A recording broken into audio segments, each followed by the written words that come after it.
How we doing, guys? Apologies for the lack of content recently. I've been very busy with work and I've been on holiday. So, either way, who remembers the turntable with this horrific platter? Remember these Kenny's turntables?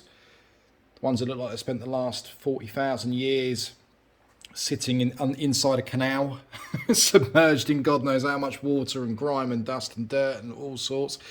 Well, we're finally making progress, guys. So we've got one plinth with the arm attached, pitch trim, etc. But we're going to show you this one. So, these have been horrific. Still are, I'm still working on them, but you can clearly see there's a big difference now compared to how they were before.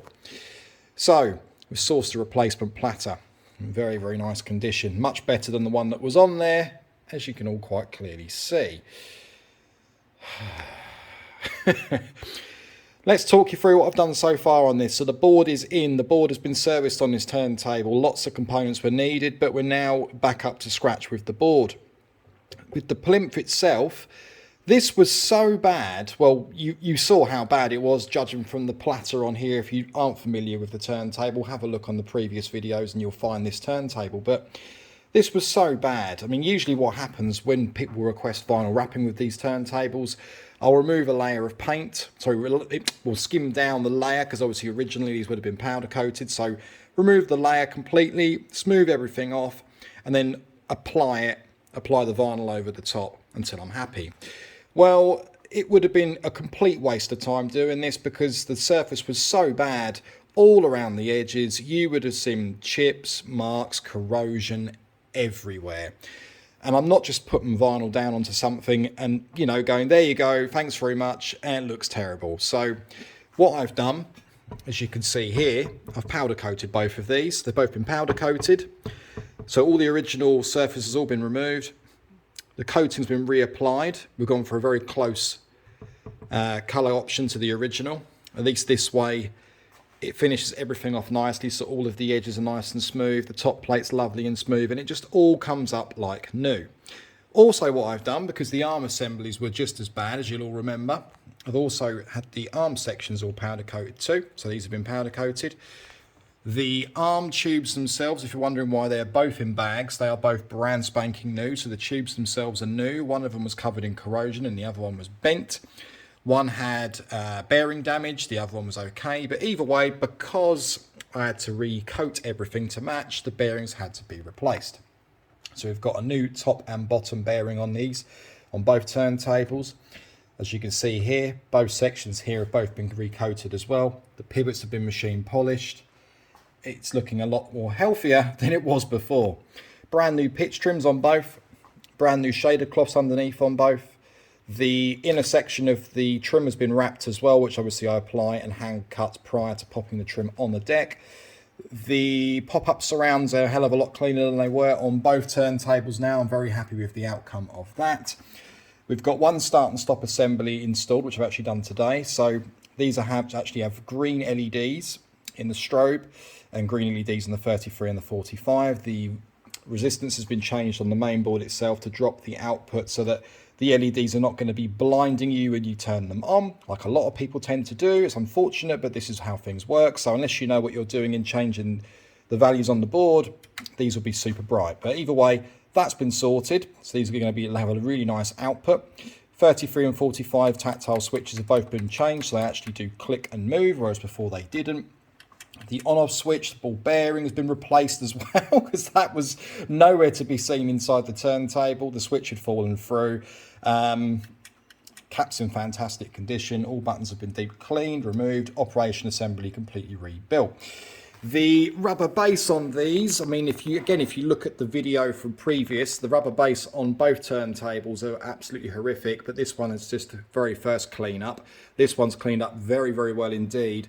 The feet as well, you can see how shiny the feet are. I've actually machine polished the feet just to go absolutely OCD on these turntables, because once these are done, I want my customer to be, you know, extremely happy, as with anything I do. The vinyl wrap has gone down very, very well indeed as well. I mean, like I say, these have been powder coated and then wrapped over powder coating. yeah, I mean, I'm extremely happy with the outcome. We're going to wrap the platter on this as well, so the sticker's going to be coming off. We're going to match this with green, obviously with the slip mats will probably be green as well. We've gone green all over with this as the customer has requested. But yeah, I thought I'd just show you all the stages so far as to where we're at with these turntables, because I get so many people messaging me on my Facebook page and the comments as well, saying, what's up with Kenny's turntables? What's going on with them? How far are you? The score with Kenny's turntables is quite simple. This isn't actually a booking as of such, where someone books on the website and has an allocated slot. Because these are so bad, I couldn't just turn around and say, look, give me 5 days, they'll be done. These have literally taken me weeks in between current bookings. But I'm now pleased to say I'm at this stage where, you know, I can finally crack on with them and get them to my usual standards. So I'm very, very happy with the outcome of this so far. As you can probably all tell, they look very, very nice, miles away in terms of how they were before.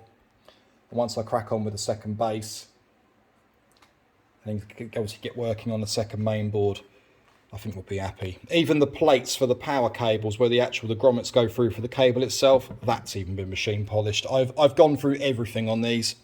So many, pretty much every bolt you can see on these turntables internally that goes on the main board to everything that gets screwed underneath to be installed back on has been machine polished or replaced. They were in such a bad condition. It even got to a point where the rubber base screws, the bolts and screws that go through, you were turning them and you got the feeling that they were going to just snap off in your hand. I had to soak everything with penetrant oil, leave it overnight, carefully undo them, clean up the bolts. It was a mammoth job just on this one alone. I've got to do the same thing with this one as well. So I've actually got all of the operation based screws, bolts, etc. all soaking as we speak, so I can get them underneath the machine polisher and get all of the nasty corrosion build up off. But yeah, the main thing is now we've got the plimps done. The arms have both been rebuilt. The bearings have been replaced, top and bottom on both arm assemblies. We've got 2 new arm tubes. The sockets have been machine polished. New pitch trims, new shader cloths, vinyl wrapping on the trims.